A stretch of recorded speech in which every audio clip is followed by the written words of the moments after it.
মেয়ে মানুষ যারা বিশ্বাস করে চোখ বন্ধ করে, সব মেয়েকে এক পাল্লায় মাপি না, বাট বেশিরভাগ মেয়েদের কাছে যুবকদের জীবন নিয়ে খেলতে বড্ড ভালো লাগে যুবক ভাইরা, তাই না? তো খুবই অ্যালার্ট, সাবধানে ছিল। অনেক মেয়ে বলে দাড়িওয়ালা কেমন যেন চাচা চাচা লাগে, ভালো লাগে না। এরকম মেয়ে আছে না বাংলাদেশে? বলো বলো। আমি বলবো কি জানেন,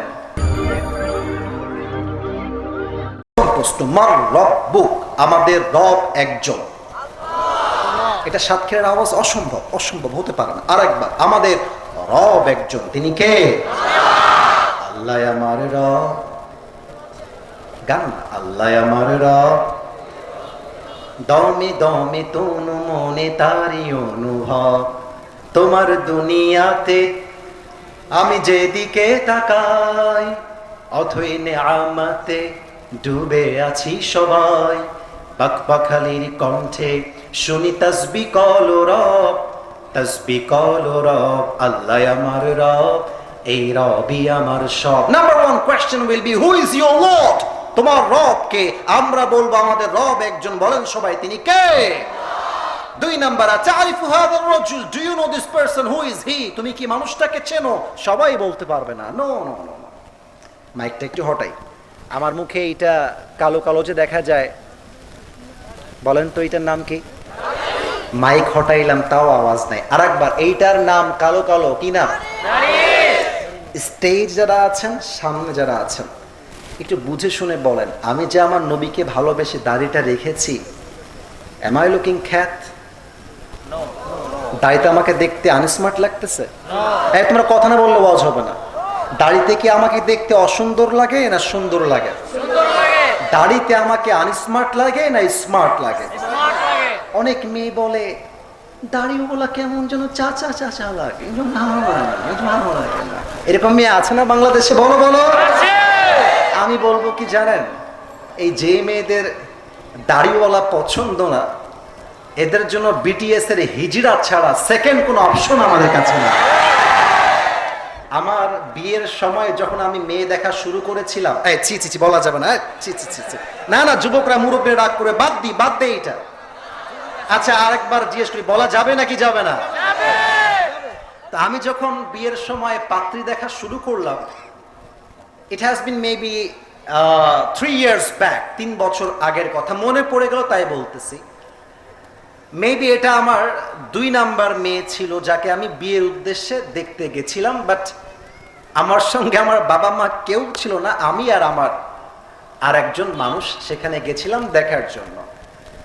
তো আমি খুব ব্যাখ্যা দিব না, জাস্ট বোঝাবো নবীর ভালোবাসাই আসল ভালোবাসা। নবী আছে তো কবরে জান্নাত আছে, নবীর ভালোবাসা নাই তো জান্নাতে কোনো ঠিকানাও খুঁজে পাওয়া যাবে না। তো আমার মনে আছে যে বিয়ের সময় আপনারা জানেন পাত্রী দেখতে গেলে অনেক খাবার দাবার, কি ভুল টুল হচ্ছে নাকি আমার? খাবার দাবার দেওয়া হয়, বিয়ে হোক আর না হোক খাওয়া হয় খুব ভালো। তো অনেক নাস্তা আসলো, চা কফি বিস্কিট চানাচুর অনেক কিছু। আমাকে মোটামুটি ওই সময় একটু একটু ফেমাস ছিলাম, তো একটা সম্মান ভালো ছিল আর কি। তো অনেক খাবার দিল, খাবারটা খাইলাম।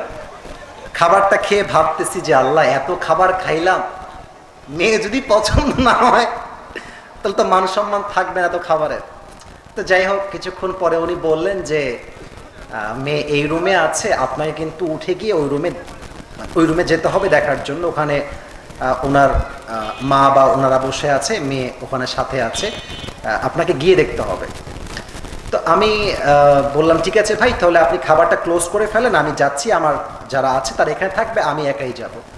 তো আমি গেলাম, দেখলাম মেয়ের যারা মাহরাম তারা পাশে বসে আছে, দাঁড়িয়ে আছে। ওখানেই দেখলাম কিছু কনভারসেশন হলো, কিছু কথাবার্তা বললাম, সে কিছু প্রশ্ন করলো, আমি কিছু প্রশ্ন করলাম। শেষে গিয়ে মেয়েটা বলল যে আমি একটা কথা পার্সোনালি বলবো, কেউ থাকতে পারবেন না, আমি একটা কথা ওনাকে জিজ্ঞেস করতে চাই। আমি খুব ভয়ে ভয়ে, ভাই কি যে বলে আল্লাহই ভালো জানে। আবার মেয়ে মানুষকে বিশ্বাস করাও বড় দায়, কোন দিক দিয়ে ফাঁসায় দিবে তাও বলা যায় না, ঠিক না? মেয়ে মানুষ যারা বিশ্বাস করে চোখ বন্ধ করে, সব মেয়েকে এক পাল্লায় মাপি না, বাট বেশিরভাগ মেয়েদের কাছে যুবকদের জীবন নিয়ে খেলতে বড্ড ভালো লাগে যুবক ভাইরা, তাই না? তো খুবই অ্যালার্ট, সাবধানে ছিলাম।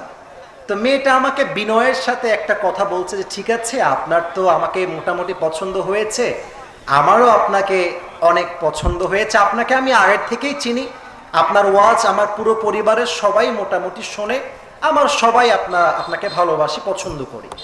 তো মেয়েটা বলছে আমার একটা ছোট্ট আবদার ছিল, যদি আপনি রাখতেন। তো বলছে হ্যাঁ। আমি বলছি প্লিজ, ওয়াই নট, আপনি বলেন, যদি হয় I will try my best, আমি রাখবো, চেষ্টা করব। তো মেয়েটা বলছে দেখেন আপনার সবই ঠিকঠাক, ড্রেস আপ, গেট আপ, চেহারা, কথা, কমিউনিকেশন স্কিল সব ওকে আছে, বাট আপনাকে এরকম চাপ দাড়িতে কেমন একটা খ্যাত খ্যাত লাগে। তো আপনি যদি দাড়িটা ক্লিন শেপ করে ফেলতেন, অথবা দাড়িটা মিশরি কারিরা দেখবেন দাড়ি রাখে একদম কি বলবো এটাকে, কাটা কাটা, মানে লেগে থাকে গায়ের সাথে, চাপ দাড়ি না, কুচি কুচি দাড়ি, ছাটাই করা দাড়ি, যদি ওই দাড়ি রাখতে পারেন দেন আমার কাছে মনে হয় আপনি খুব বেশি হ্যান্ডসাম লাগবে আপনাকে দেখতে। এই কথা শুনে আমি বললাম ইয়ার মানে ক্যা সোচা থা আর ক্যা হো গিয়া, ভাবলাম কি আর হইল কি। তো বললাম ঠিক আছে, আমি একটু ভেবে চিনতে আপনাকে জানাবো। তো নাম্বার নিল আমার, আমিও নাম্বার নিলাম। পরে আমি হোয়াটসঅ্যাপে একটা কথা তাকে লিখেছিলাম যে দেখেন, এইরকম জীবনে অনেক মেয়ে যাবে আসবে, তবে কোনো মেয়ের জন্য আমি আমার নবীর সুন্নতের দাড়িকে জবাই করে ফেলবো, কেটে ফেলবো, এটা একজন কাপুরুষ করতে পারে, বীর পুরুষ করতে পারে না। তোমাকে যেই মেয়ে দাড়ির জন্য বিয়ে করতে চায় না, আরে সেই মেয়ে তোমার বাড়ির বউ হওয়ার যোগ্যতাই রাখে না যুবক। আরে যেই মেয়ে তোমাকে বিয়ের আগে দাড়ি রাখতে মানা করে, সেই মেয়ে তো বিয়ের পর তোমার জীবন যৌবন সব নষ্ট করে ফেলবে। অতএব নবী এটা তোমার জাস্ট মুখে বললে হবে না, বরং তোমাকে তোমার ক্ষেত থেকে শুরু করে, গরুর ফার্ম থেকে শুরু করে, পার্লামেন্ট পর্যন্ত নবীর আদর্শ দিয়ে জীবন করতে হবে, ঠিক কিনা বলো? 2 নাম্বার প্রশ্ন। এবার 3 নাম্বার প্রশ্ন, দেখা যাক উত্তরটা আগের মতো আসে কিনা। ওমা দিন, আমাদের ধর্মের নাম কি? এত আস্তে বললে মন খারাপ হয়ে যাবে। আচ্ছা আর একবার, আমাদের ধর্মের নাম কি? নাও angels will ask you the 4th question, 4 number প্রশ্ন। ওমা ইলমুক, what is the source of your knowledge? তুমি এতগুলো জ্ঞান অর্জন করেছো কই থেকে? আমরা বলবো একটা কিতাব থেকে। কিতাবটার নাম কি?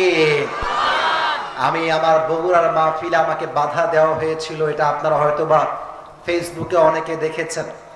আমি আমার সেই মাহফিলে ওয়াজের শেষে জাস্ট একটা কথাই বলেছিলাম। আমি বলেছিলাম কবরে যখন 4 নাম্বার প্রশ্ন করা হবে তোমার ধর্মীয় জ্ঞানের উৎস কোথায়, আপনি জাস্ট মুখস্থ করে বলবেন আল কোরআন, তা বললে হবে না, বরং মুসলমান হিসেবে আপনাকে ঘোষণা দেওয়া লাগবে আমার দেশে পার্লামেন্ট চলবে আল্লাহর কোরআনের সংবিধান দিয়ে। সাথীরার ভাইরা, এই কথা বলার সাথে সাথে আমাকে তৎকালীন যেই মেম্বার বা চেয়ারম্যান, একটা দলের চেয়ারম্যান বললেন খবরদার, এটা রাজনৈতিক ওয়াজ, এই ওয়াজ এই মাহফিলে চলবে না। আপনারা দেখেছেন আমি আমার কলিজার সমস্ত সাহসকে এক করে বলেছিলাম পার্লামেন্ট চলবে আল্লাহর কোরআন দিয়ে। এটা কোনো দলের বক্তব্য নয়, বরং পার্লামেন্ট চলবে আল্লাহর কোরআন দিয়ে। এটা 18 কোটি মুসলমানদের কলিজার দাবি। সাথীরা ভাইরা, এই কথাগুলো বললে অনেকে বলে মৌলবাদ। আপনারা আল্লামা সাইদি হুজুরের নাম শুনেছেন না? আল্লামা সাইদি বলতেন মৌলবাদী বললে আমরা রাগ করি না, কারণ মৌলবাদী মানে হচ্ছে মূলবাদী, মৌল আসছে মূল থেকে। আচ্ছা বলেন তো, গাছের আগায় শক্তি বেশি না গোড়ায় শক্তি বেশি? এত আস্তে বললে তো ওয়াজটা জমলো না, আগায় না গোড়ায়? আল্লামা সাইদি বলতেন যারা আমাদেরকে মৌলবাদী বলে গালি দাও, আমরা হলাম মূলবাদী, আমরা থাকি গাছের গোড়ায়, তোমরা সব আগাবাদী, তোমরা থাকো গাছের আগায়। অতএব বাড়াবাড়ি বেশি করতে চেও না, বেশি বেশি ভেস্কি মারতে চেও না। বেশি বাড়াবাড়ি করলে 18 কোটি মানুষ মিলে গাছের গোড়ায় একটা ঝাঁকুনি মারবে, মামুর বাড়ি দিল্লি গিয়ে পড়বা, দিল্লি গিয়ে সবাই পড়েছে, ঠিক কিনা বলে? অতএব যারা আজকের এই বাংলাদেশে মৌলবাদীদেরকে উৎখাত করতে চান, তাদেরকে বলতে চাই, মৌলবাদীদেরকে উৎখাত করা এতটা সহজ নয়।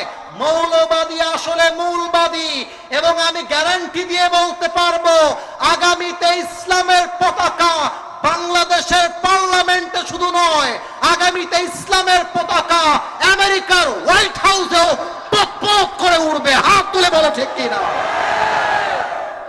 অতএব আমার গ্রন্থ আল কোরআন মুখে বললে হবে না, কাজেও প্রমাণ করতে হবে। শেষ কথা, কয়েকদিন আগে একজন ছোট্ট বাচ্চা রেপ হয়েছে, নামটা মনে আছে? রামিসা। কালকেও কাঁদছিলাম, কথাটা বলতে গিয়ে কান্না চলে আসছে।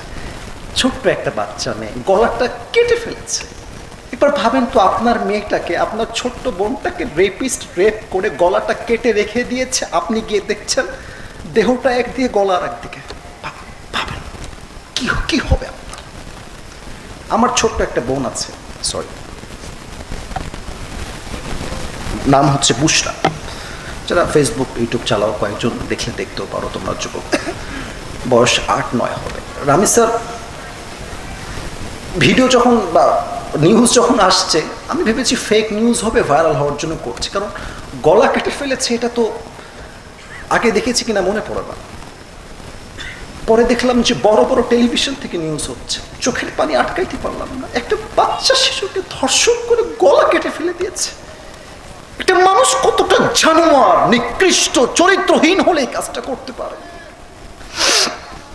কান্না থামালাম, মনে মনে ভাবলাম যদি এটা আমার মেয়ে হতো, আমার ছোট্ট বোন বুশরা হতো, আমার মন বলছিল, আমি যতই তাগড়া হই, আমার মনে হচ্ছিল আমি মনে হয় হার্ট অ্যাটাক করে মরেই যেতাম, আমি সহ্য করতে পারতাম না।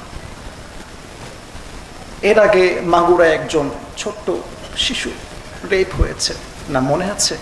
আসিয়া। এখনো বিচার চলছে, হয় নাই। আমরা দেখতে চাই আগামীর বাংলাদেশে কোনো একটা রেপিস্টকে বাইতুল মোকাররমের সামনে ওপেনলি ফাঁসির কাস্টে ঝুলাই দেওয়া হবে। আমরা দেখতে চাই।